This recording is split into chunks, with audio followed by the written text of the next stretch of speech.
তারপর তিনি আল্লাহর দরবারে এক অবিস্মরণীয় দোয়া করলেন, যা ইতিহাসের পাতায় চিরদিনের জন্য অমর হয়ে থাকবে।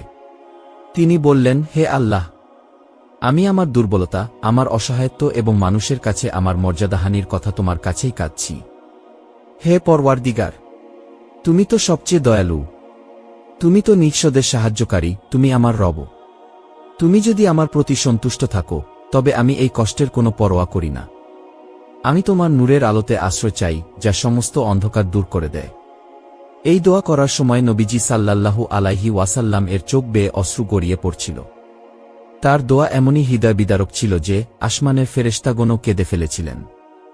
নবীজি সাল্লাল্লাহু আলাইহি ওয়াসাল্লাম ক্লান্ত, ব্যথাতুর, রক্তাক্ত শরীরে গাছের নিচে বসে আল্লাহর দরবারে কাঁদছিলেন।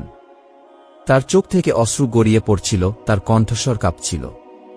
তার এই আকুতি শুধু পৃথিবীর মাটিতেই সীমাবদ্ধ ছিল না, বরং তা পৌঁছে গিয়েছিল আসমানের রাজ্যে। আসমানে তখন এক আলোড়ন সৃষ্টি হল।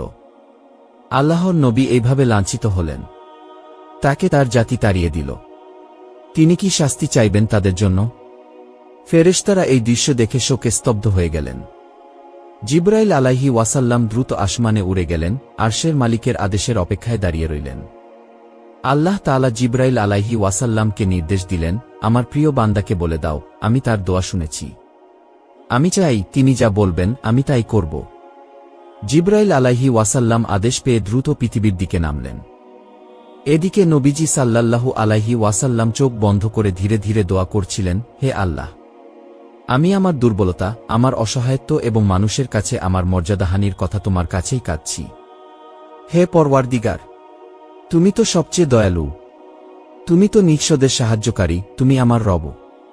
তুমি যদি আমার প্রতি সন্তুষ্ট থাকো, তবে আমি এই কষ্টের কোনো পরোয়া করি না।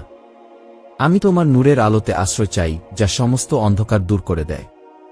নবীজি সাল্লাল্লাহু আলাইহি ওয়াসাল্লাম যখন এই দোয়া করছিলেন, তখন আকাশ কালো মেঘে ঢেকে গিয়েছিল।